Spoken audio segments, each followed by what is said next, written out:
Eu acho que essa é um contraste grande, né? Porque a festa da recepção da torcida do São Paulo, o maior público do ano, as questões lá, o coro Tele Santana e tal, contrastaram com a briga entre polícia e torcida do Nacional no início do segundo tempo.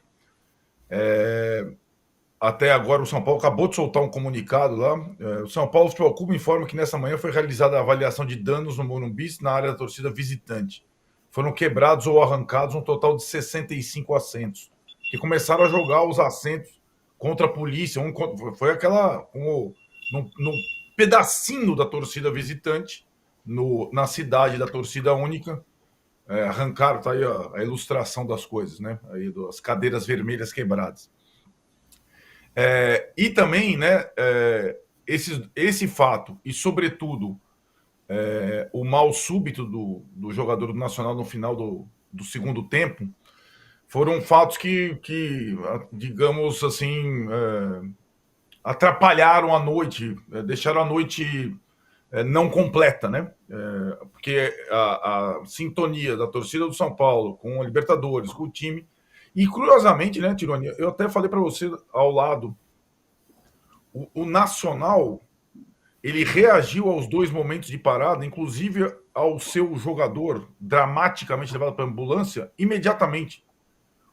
A ambulância saiu, o jogador foi substituído, o Nacional quase fez um gol na sequência. Enquanto o São Paulo, meio atordoado, olhava, né, os jogadores e o público geral, as 60 mil pessoas. Aí o São Paulo avançou. Eu acho que o São Paulo, até agora, nas Copas, ele está em frente tripla também, é um dos 5. Ele pegou adversários, não digo que sejam carne assada do Mauro César, mas é praticamente isso. Mas agora muda de figura, né? Botafogo na Libertadores e Atlético Mineiro na Copa do Brasil. Eu acho que os companheiros eles têm razão em não se arriscar na enquete, porque até ter São Paulo e Botafogo tem muita coisa, né? Hoje tem convocação, depois tem data FIFA, depois tem o fechamento da janela. Né? Qual o time?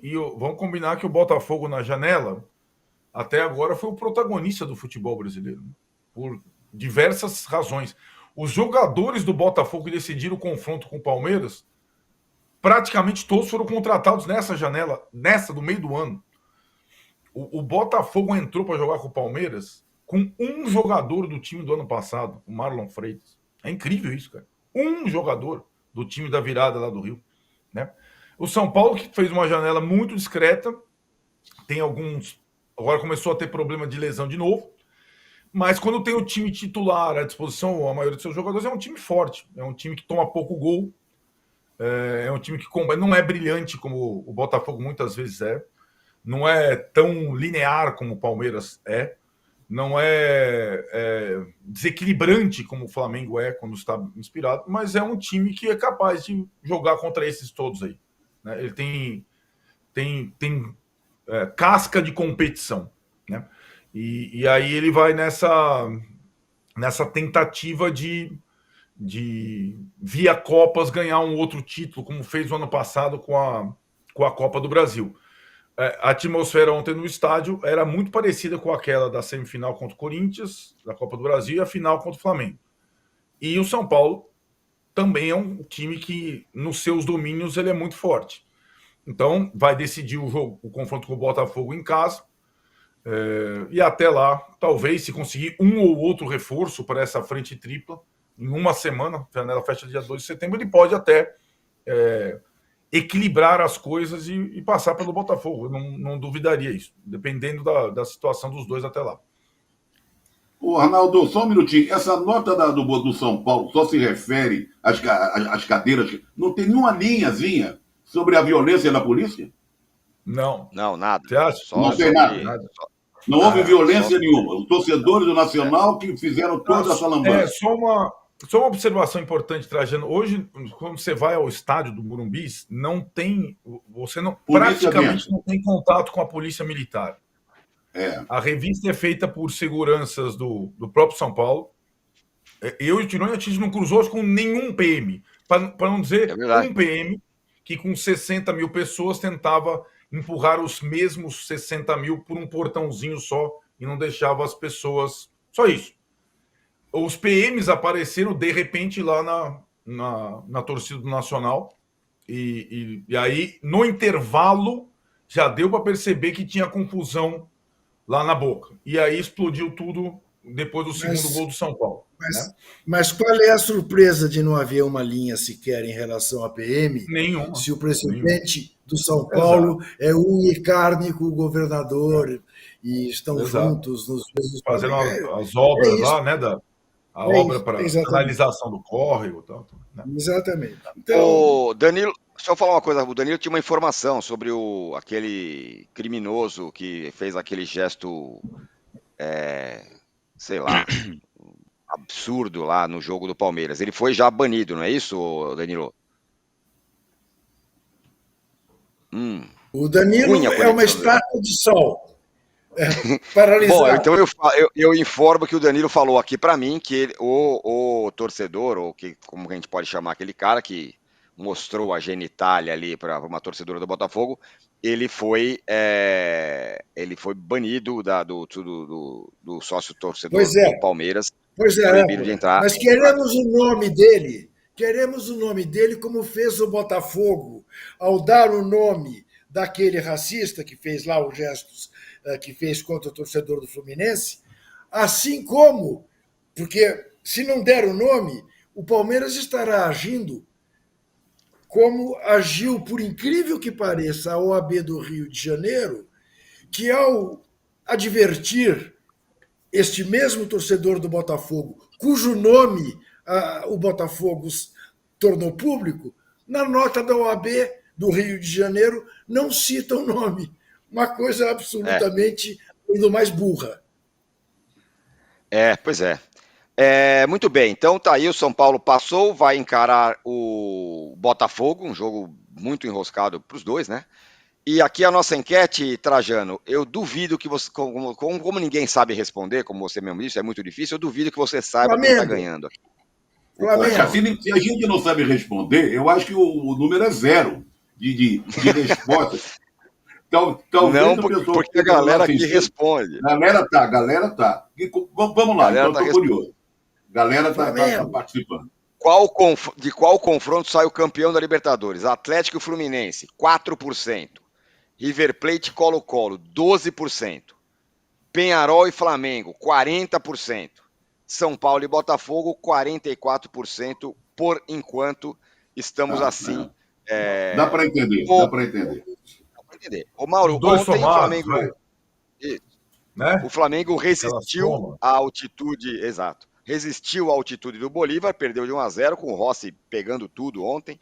1-0, tem essa informação que acabamos de dar aqui. O Tite chegou no Brasil, ele teve arritmia, chegou no Brasil, está internado, está tudo bem, está fazendo exames lá, mas está lá em observação, vai ficar internado por enquanto. Essa é uma outra questão para a gente falar do Flamengo, né? Do Tite, que está internado, portanto, sofreu os efeitos da altitude. Agora, com relação ao Flamengo, Mauro, copo cheio ou meio vazio? Tá nas 3 frentes, classificado nas 3, brigando pelo Brasileiro, brigando pela Libertadores, brigando pela Copa do Brasil e passou na Libertadores. Copo meio vazio. Tem muita gente 6 jogos, 4 derrotas. Isso é péssimo, mas tem 2 derrotas que valeram classificação, né? Para que você faz um jogo em casa e você faz o saldo de gols? Seja de 2 ou de 3, para você poder perder o outro jogo, pô. Então faz 2 do Palmeiras, perde e ganha de 2-1. Faz 2 do Bolívar, perde e ganha de 2-1. São jogos diferentes. Você não precisa da vitória. Você tem que buscar um resultado que vale a classificação. É o ideal? Óbvio que não. O ideal é você vencer as 2. Mas com tantos desfalques e tantos problemas, assim, tem muita gente, por conta da eleição, que está torcendo claramente contra. Né? Porque a derrota favorece os seus candidatos. Está muito claro isso. Eu acho isso fim da picada. Você querer tirar o Landim e o pessoal dele do poder, ok, legítimo. Também acho que tem muito o que criticar a gestão atual, óbvio. Mas primeiro o Flamengo, primeiro o clube. Depois vem isso aí. Eu não sei se eu estou meio fora do meu tempo, estou meio sendo antiquado, mas acho que é assim que deve ser, né? Se o cara ama o clube, ele quer ver o clube dele bem. O resto vem depois. E outra coisa, se o Landim tiver que perder a eleição, vai perder com ou sem avanço. Em 2009, o Flamengo foi campeão brasileiro. E o Delair, que era o presidente, porque o Márcio Braga teve questões de saúde, teve que se afastar, Perdeu para Patrícia Amorim em 2012. E o Flamengo era campeão brasileiro. Quer dizer, não quer dizer também que garanta uma vitória da eleição, né? Um eventual sucesso dos campeonatos que está disputando. Ontem eu só tenho 3 pontos que eu questiono. Não dá para tomar o mesmo gol sempre. Né? Contra o Palmeiras, contra o Botafogo, contra o Bolívar. E aí a questão da comissão técnica e do Ayrton Lucas, né? Que parece que vive em outro planeta. Sempre às costas dele, sempre participando negativamente. E ainda perdeu o gol que não podia perder. Porque nesses jogos, na altitude, quando você ainda tem gás e cria situações, tem que aproveitar. Não dá para ter 8 chances, como o Flamengo faz tantas vezes, para fazer um gol. É uma meia chance que tem que aproveitar. Aí teve o Gerson no primeiro tempo que não chutou. Depois, no segundo tempo, o Ayrton entrou cara a cara com o Lamp, chutou por cima do travessão. E depois falhou no gol do Bruno Sávio, clamorosamente, de novo a mesma jogada. Esse é um ponto. Né? Que aí cabe ao Tite, à comissão técnica e ao jogador também, especialmente ao Ayrton Lucas, além de outros integrantes ali da equipe. Né? Não entendi o Tite insistir com o Carlinhos nulo, peça nula praticamente, não fazia nada, não conseguia participar das jogadas, e entrar com o Bruno Henrique com mais de meia hora de jogo no segundo tempo. Quando o Bruno Henrique entra, é quando o Flamengo não tem mais gás. E aí o time não consegue sequer chegar no campo de ataque, a bola não vai para ele. Quando foi esticado uma bola e ele incrivelmente ganhou na corrida, não tem altitude, não tem nada, né? Ele corre barbaramente até lá em La Paz. Ele ganha do Anderson na corrida, sofre a falta e aí acontece a expulsão. Eu acho que ele preferiu cair. Acho que dava para insistir e ficar de pé, me parece. Se ele sai na cara do gol, fatalmente teria feito o gol. Seria melhor do que a expulsão. A expulsão não mudou tanta coisa, o Flamengo continua sendo atacado. Agora, as pessoas que não conseguem entender assim, uma coisa tão clara, que no primeiro tempo você ainda tem um pouco de futebol ali, um pouco de equilíbrio no futebol. E no segundo, é uma disparidade absurda. Os jogadores não conseguem ganhar uma disputa de bola, porque não tem ar, porque não tem força. Então você perde divididas, você não fica com a bola, não consegue trocar passe, não consegue fazer nada. E aí é sobrevivência. Ainda mais com tantos desfalques. O banco só tinha garotos, praticamente. Entrou muito bem o Davi Luiz, né, que domingo foi terrível contra o Botafogo. Ganhou todas pelo alto enquanto esteve em campo, fez boas coberturas. Léo Ortiz jogou muito bem, Pulga jogou muito bem, Fabrício Bruno jogou muito bem. Né? O Bruno Henrique, quando esteve em campo, conseguiu arrumar essa expulsão. Agora, o Rossi que foi o grande personagem. Né? Muita gente fala, o Rossi está fazendo cera, legal. O Everton pode fazer cera contra o Flamengo, o Lamp pode fazer cera contra o Flamengo, mas o goleiro do Flamengo não pode fazer cera lá na Bolívia. Um abraço, né? Quer dizer, o Flamengo não pode fazer nada. Os outros podem fazer cera. O Everton fez cera desde o primeiro minuto do jogo da Copa do Brasil. O Lamp, idem. Ele fez a mesma coisa. E aí vem a conta que tem que ser cobrada do Sampaoli no ano passado. O Sampaoli tinha esse goleiro no jogo contra o Olímpia e ele colocou o Matheus Cunha. Quer dizer, isso é um erro. Foi dito na época, né? E continua chamando a atenção. Um erro crasso. O Rossi foi o grande personagem porque teve toda a malícia, a experiência necessárias para conseguir segurar o time numa situação de angustiante até alguns momentos, fazendo o tempo passar, fazendo defesas e mantendo uma calma impressionante. Foi uma grande atuação do goleiro numa situação totalmente atípica. Agora, daqui para frente tem que melhorar. Não tem jogo na altitude. O Peñarol está bem melhor do que em anos anteriores, quando era um time decadente, coadjuvante, perdendo até de goleada nas competições da Conmebol. E o segundo jogo vai ser no Campeão del Siglo, que é um estádio para 40 e poucos mil torcedores, torcida em cima, a torcida do Peñarol é uma torcida muito, muito participativa e fanática, é caldeirão mesmo. E aí, de novo, o Flamengo vai ter que fazer um resultado, para poder ter alguma tranquilidade, se é que é possível ter tranquilidade no jogo de volta lá no Uruguai. E vai ser um duelo bem legal, porque o Peñarol está no momento legal. O Flamengo deve estar melhor até lá, até setembro, né? Com jogadores que vão voltar de lesão, com jogadores que estão chegando aí contratados. O Michael já pode jogar no domingo, deve chegar mais gente, aí já pode mudar bastante aí o cenário. Mas ontem era sobrevivência. Eu acho que o rubro-negro que não consegue entender isso, né? Embora existam as ressalvas que eu fiz aqui, mas o importante ontem era sobreviver na competição. Como no ano passado, o importante era sobreviver contra o Olímpia depois que tomou o terceiro gol, é tentar achar um gol, fazer alguma coisa, e não foram capazes. Mas o Sampaoli do ano passado, ter colocado o Rossi, acho que 9 em 10 rubro-negros ontem lembraram do jogo contra o Olímpia e lamentaram que o goleiro tenha ficado no banco, né? E o Matheus Cunha, que é jovem, mas não dá para comparar, ainda mais numa situação como aquela, estava em campo tomando 3 gols de cabeça. Muito bem. O Juca, o Flamengo passou a arrebentação e agora a tendência é melhorar. Depois eu quero ver como é que está a conexão do Danilo para também colocar ele na conversa de volta. Fala, Juca. O Flamengo foi um sofrimento ontem que é inevitável. Eu continuo a me recusar da mesma maneira que eu não critico a atuação de time em gramado esburacado, como, por exemplo, o São Paulo enfrentou lá no Gran Parque Central, no jogo contra o Nacional em Montevidéu, eu não critico o time que joga a 300 metros. Né? Está aí agora já um resultado, com alguém de mais idade, como o Tite, que sofre os efeitos que sofreu. Alguém poderá dizer, não, são muito mais os efeitos da tensão que ele passou do que da altitude. E eu diria, certamente é uma combinação dos dois fatores, a tensão que ele passou e a altitude. E agora, imagino que sim, que o Flamengo, né, possa ter de volta alguns jogadores que são essenciais. O Flamengo estava sem o Arrascaeta ontem, né? Não é perder pouca coisa. E tem elenco para seguir adiante.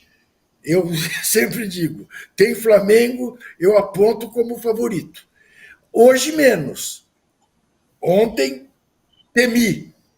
Não fosse pelo Rossi, realmente o Flamengo provavelmente estaria eliminado.